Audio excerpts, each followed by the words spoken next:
E aí, pessoal, tudo bem? Hoje a gente vai falar sobre enzimas, dando continuidade ao conteúdo que estávamos trabalhando de proteínas. O que são as enzimas? As enzimas são os catalisadores biológicos. São substâncias capazes de aumentar a velocidade, de acelerar a velocidade de uma reação química. E se a gente observar a composição, a enzima, ela é uma proteína. Existe uma frase que fala isso. Toda enzima é uma proteína, mas nem toda proteína é uma enzima. A gente pode até utilizar essa frase, mas a gente sabe que existe uma exceção, que são as ribozimas, enzimas formadas a partir de RNA. Então, essa é a exceção que a gente tem, que a gente não pode esquecer ao utilizar essa frase. Pessoal, as enzimas, então, como elas são chamadas de catalisadores biológicos, se vocês observarem esse gráfico aqui, olha o que vai acontecer. Quando a reação ela não tem enzima, ela vai dar mais trabalho para acontecer. Olha como é que fica a curva. Eu preciso de mais energia para que o meu reagente vire produto. Já na presença do catalisador, que é a enzima, a gente tem uma energia de ativação bem menor. Mas o que é energia de ativação? A energia de ativação ela é representada pelas letrinhas EAT. A energia de ativação é a energia inicial necessária para que aconteça uma reação química. Toda reação química precisa de uma energia de ativação, precisa de uma energia inicial para que ela aconteça. E o que as enzimas vão fazer? Elas diminuem essa energia inicial necessária para que aconteça a reação química. Essa imagem representa bem isso. Olha o caminho da reação sem enzima. Eu vou ter muito mais trabalho para que o meu reagente vire produto sem enzima. Já com enzima é mais fácil de acontecer essa reação. A minha energia de ativação ela vai ser menor, então com menos energia eu já consigo fazer a minha reação química e esse reagente poder virar produto. É importante falar, gente, que a enzima ela não vai ser consumida ali na reação química. Eu tenho aqui no início enzima mais substrato e aqui no final enzima mais produto. O produto ele foi formado e a enzima ela permanece intacta, ela permanece da mesma forma que eu tinha lá no início. Então essa enzima a partir desse ponto aqui, ó, quando a gente teve a formação do produto, essa enzima ela está disponível para se ligar a uma outra molécula de substrato e assim continuar fazendo o seu papel, não sendo consumida nessa reação.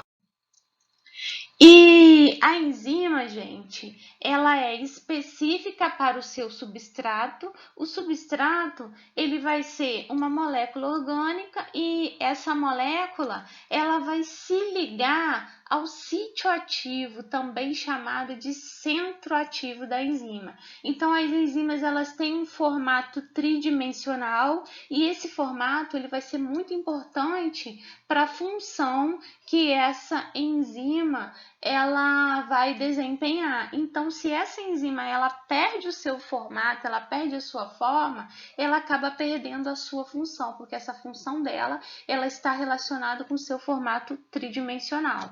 E aí, nessa imagem, pessoal, eu tenho aqui o substrato, que vai ser essa molécula que se liga ao sítio ativo, também chamado de centro ativo, para que essa reação química ela possa ocorrer.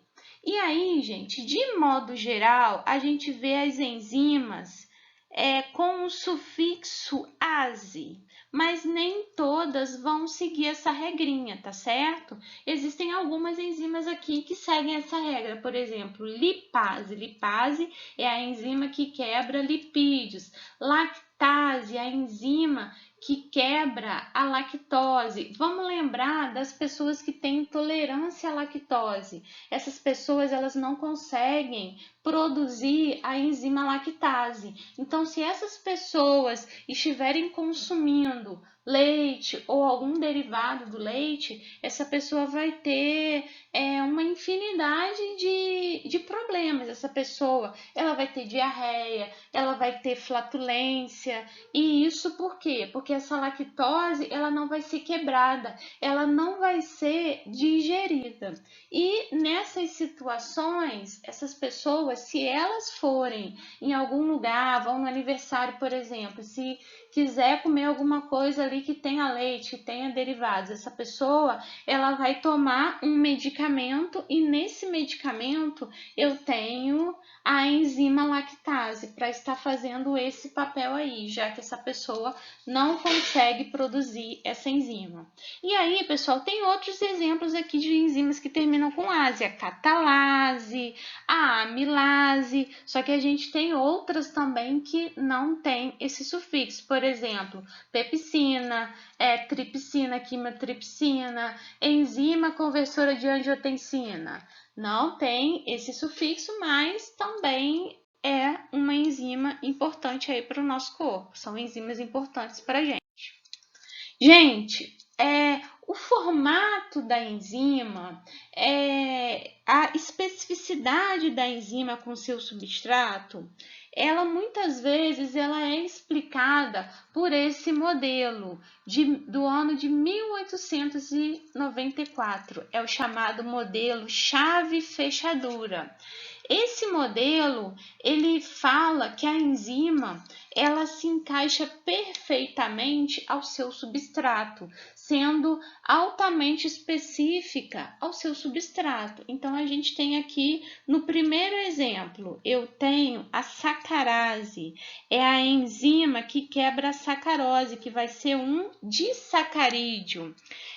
A sacarose, quando ela é quebrada, ó, vocês podem ver que eu tenho sítio ativo, eu tenho local específico e esse local vai ser o local que a sacarose ela se liga ali na enzima.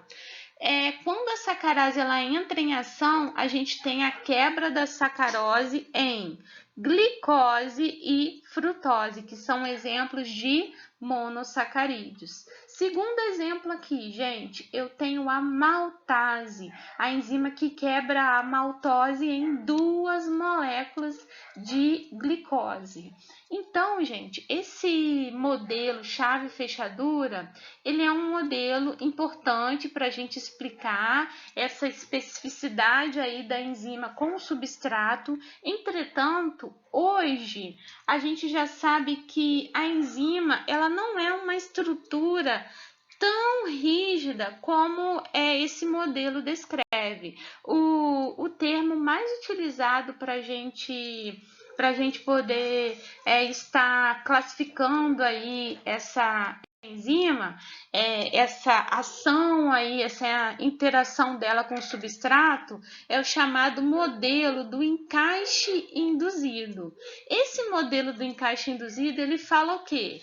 Ele fala sim que a enzima ela é específica para o seu substrato, entretanto, essa enzima, quando ela está ali diante do substrato, esse substrato, ele promove uma mudança na conformação da enzima. Então, olha só, olha o sítio ativo como é que tá nessa primeira imagem. À medida que essa enzima ela entra em contato com o substrato, ela muda um pouquinho aqui a conformação dela para que ela venha se encaixar com esse substrato. Então, esse é o modelo mais adequado atualmente para a gente, vamos dizer, para a gente estudar essa interação da enzima com o substrato. Cofatores enzimáticos. O que são cofatores enzimáticos, gente? Os cofatores são moléculas que ativam as enzimas. Então, olha essa primeira imagem aqui, ó. Na primeira imagem, eu tenho uma apoenzima. O que é apoenzima? É uma enzima que ela está sem o seu cofator, então ela está ali na sua forma inativa. Então essa apoenzima, eu não consigo fazer essa interação aqui, ó, da enzima com o substrato. À medida que o meu cofator enzimático encaixa aqui, eu vou conseguir ligar a minha enzima ao seu substrato. Essa enzima ativa eu vou chamar de holoenzima. Os cofatores enzimáticos, eles podem ser orgânicos. Quando eles são moléculas orgânicas, a gente chama de coenzimas. E vocês vão lembrar desse nomezinho, do nome coenzima. Quem que são coenzimas importantes no nosso corpo, gente? São as vitaminas. Lembra lá quando a gente estudou as vitaminas? Muitas delas agem como coenzimas, agem ativando enzimas importantes. Esses cofatores enzimáticos, se forem moléculas orgânicas, são coenzimas. Se forem estruturas inorgânicas, como íons, por exemplo, eu chamo apenas de cofatores enzimáticos. Então, existem enzimas que precisam tanto de cofatores inorgânicos, íons, por exemplo, e também pode em uma mesma enzima eu precisar de uma coenzima, de uma vitamina, para que essa enzima ela possa ser ativada, ela possa fazer o seu papel de catalisador biológico.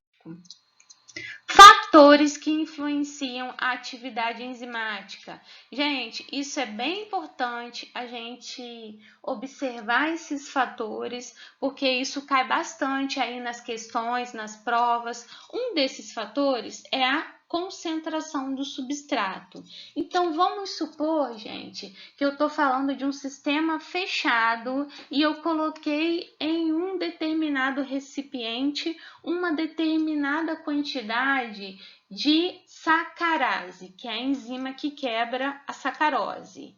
Coloquei uma determinada quantidade de enzima ali, de sacarase. E em seguida eu começo a jogar sacarose, que é o açúcar da cana. Então, à medida que eu estou aumentando o meu substrato, a minha taxa de reação ela vai aumentando também, como vocês podem observar aqui nesse gráfico. Até que chega um momento, gente, que estabiliza. Então, eu continuo jogando sacarose, só que o meu gráfico ele continua estabilizado. Eu aumentei a concentração do substrato e estabilizou. O que aconteceu nessa situação, gente? Por que estabilizou?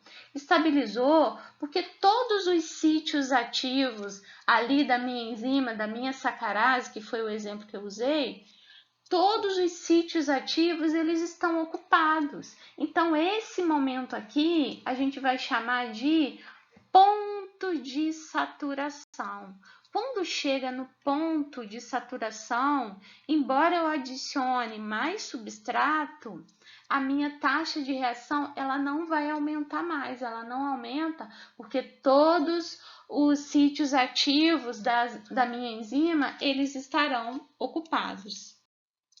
Quando a gente fala de pH, gente, o pH ele exerce também uma grande influência na atividade das enzimas, porque as enzimas elas são exigentes, as enzimas elas têm um pH ideal.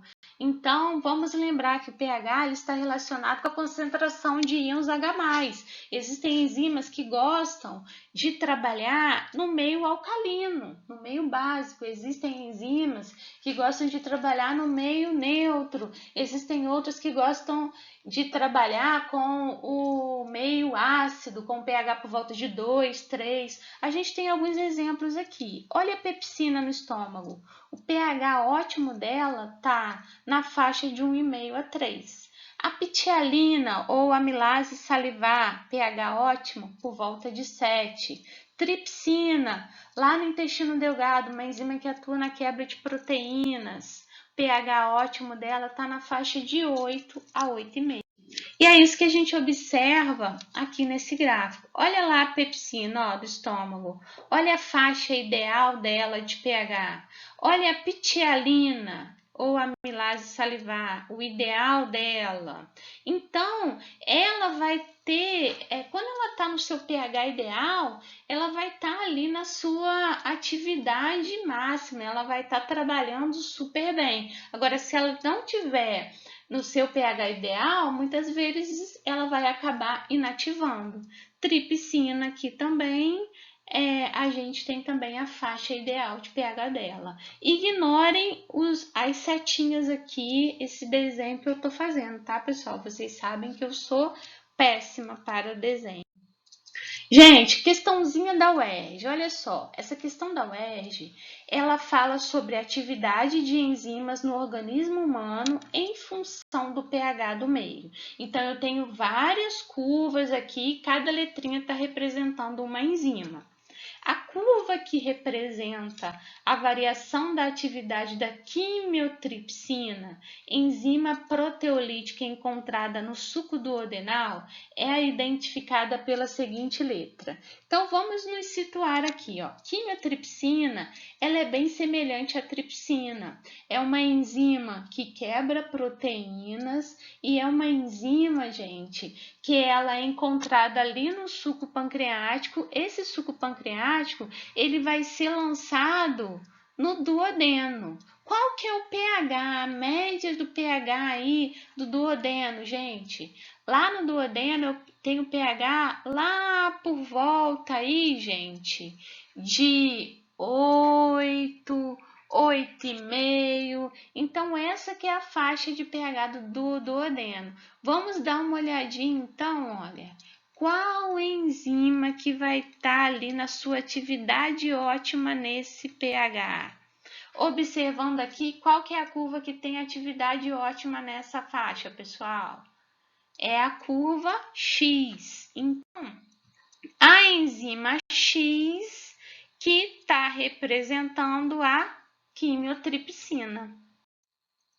Então, falamos de concentração do substrato, falamos de pH, agora a gente vai falar de temperatura. Gente, quando a gente coloca um alimento na geladeira ou no freezer, por que ele dura mais tempo? Ele dura mais tempo porque você está inibindo a atividade enzimática daquele alimento. Então, se você retarda essa atividade enzimática, ele vai demorar mais tempo, para degradar. E com isso, gente, esse alimento acaba durando mais tempo. No caso das enzimas humanas, qual que é a temperatura ótima das nossas enzimas? Está na faixa de 35 a 40 graus. Então, como as enzimas são bem exigentes, como a gente conversou, olha, a gente está mostrando aqui uma enzima ó, que ela tem atividade ótima ó, na faixa de 30 graus. Passou de 30 graus, aumentou muito a temperatura, gente. Essa enzima, ela vai sofrer uma desnaturação. Essa desnaturação, ela vai estar comprometendo a estrutura tridimensional dessa enzima. Se compromete essa estrutura, consequentemente, acaba comprometendo a função dessa enzima. Vamos agora para uma cantada nerd. Quando você quiser fazer uma cantada nerd para alguém, você pode falar isso. Você é tão quente que desnatura as minhas proteínas. Então, não se esqueçam disso.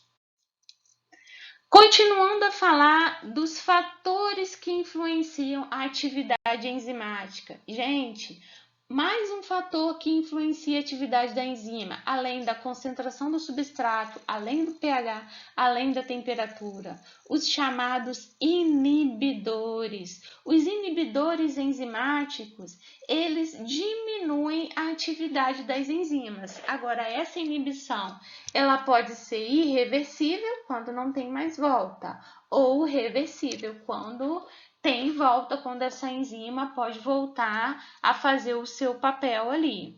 Gente, vamos falar primeiro da inibição irreversível.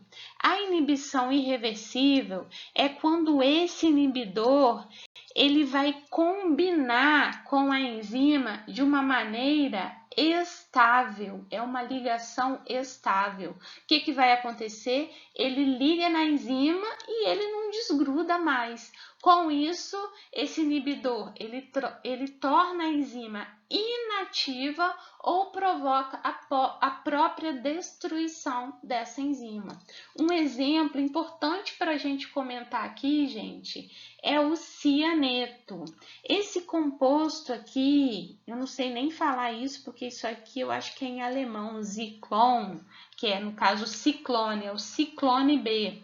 Esse pesticida, ele foi utilizado nas câmaras de gás na Segunda Guerra Mundial. Ele, a princípio, ele era usado apenas como pesticida. Depois que eles começaram a ver o efeito desse composto, eles passaram a usar esse composto ali nas câmaras de gás. O que esse composto, tendo o ácido cianídrico, o que ele vai fazer no nosso corpo? Esse cianeto, gente, ele se liga a uma enzima importante que a gente tem lá na cadeia respiratória. Então, vamos relembrar o processo de respiração celular. Mitocôndria, glicólise, ciclo de Krebs, cadeia respiratória. Lá na cadeia respiratória, eu tenho o oxigênio como aceptor final de elétrons, eu tenho diversas reações de oxirredução acontecendo. Essa enzima aqui, também chamada de complexo 4 ou citocromo C oxidase, é uma enzima extremamente importante lá na cadeia respiratória. Quando o cianeto ele liga lá nessa enzima, no complexo 4, essa cadeia respiratória ela para. Como consequência, eu paro de produzir ATP, a gente para o processo de respiração celular. E o que vai acontecer? Essa pessoa acaba morrendo por essa pane ali no processo de respiração celular. Essa reportagem, gente, ela é do ano de 2013. Ela fala daquele acidente que aconteceu em uma boate. E essa boate lá do Rio Grande do Sul, ela acabou pegando fogo e a espuma presente ali no teto dessa boate, quando ela queimou, ela acabou liberando o cianeto. Então, esse cianeto presente nessa espuma acabou sendo um dos fatores para a gente ter a quantidade de mortes que teve ali nesse acidente. 234 mortes por asfixia, e um dos gases importantes para ter acontecido isso foi o cianeto. Vamos lembrar também do monóxido de carbono, né, gente? O monóxido de carbono, ele também compete com a hemoglobina. Lá, com esse processo aí de competir com a hemoglobina, a hemoglobina, em vez de se ligar com oxigênio, ela liga com o monóxido de carbono, e com isso a pessoa pode morrer também. Continuando a falar dos inibidores, falamos dos inibidores irreversíveis. Vamos falar agora dos reversíveis. Os reversíveis, gente, eles se ligam ali na minha enzima e depois eles soltam. Então, essa enzima ela pode voltar, vamos dizer assim, a fazer o seu papel. Essa inibição reversível, ela pode ser competitiva ou não competitiva. A não competitiva, ela também é chamada de alostérica. O que acontece na inibição competitiva? Na inibição competitiva, o inibidor, ele liga exatamente no sítio ativo, aonde era para o substrato se ligar, o inibidor foi lá e se ligou, aí o substrato não consegue se ligar. Já na inibição não competitiva, esse meu inibidor, ele liga em uma região que a gente chama de sítio alostérico. Sítio alostérico. Meu Deus, que letra horrível. Sítio alostérico. O que acontece? Nossa, não vou tentar mais escrever com essa ferramenta. Gente, o sítio alostérico, quando o meu inibidor ele se liga ali, ele acaba modificando a estrutura da minha enzima. Quando tem essa modificação na estrutura da minha enzima, o meu substrato, ele não consegue encaixar aqui.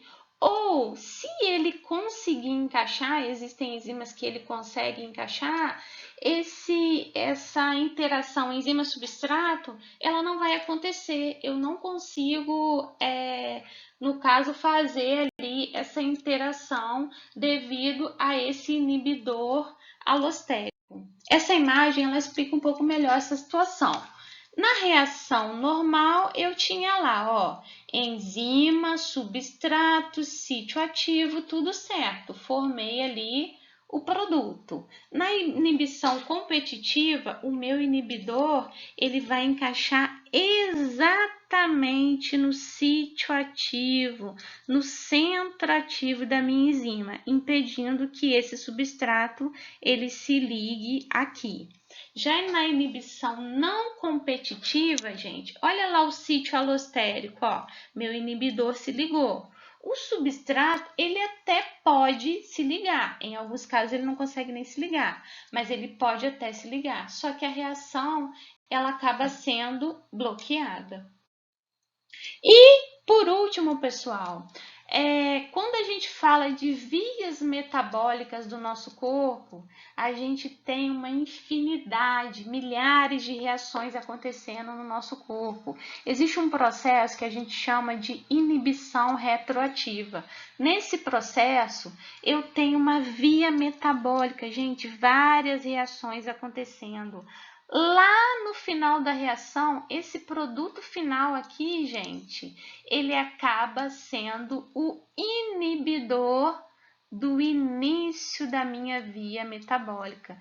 Então, isso acontece muitas vezes no nosso corpo. O produto final, ele acaba sendo um inibidor lá para o início da via metabólica, lá para o início daquela cascata de reações que irá acontecer ali no corpo.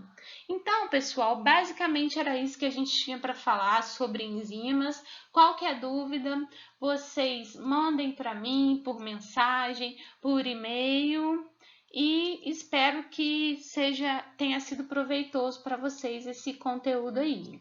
Tchau, tchau e muito obrigada pela atenção.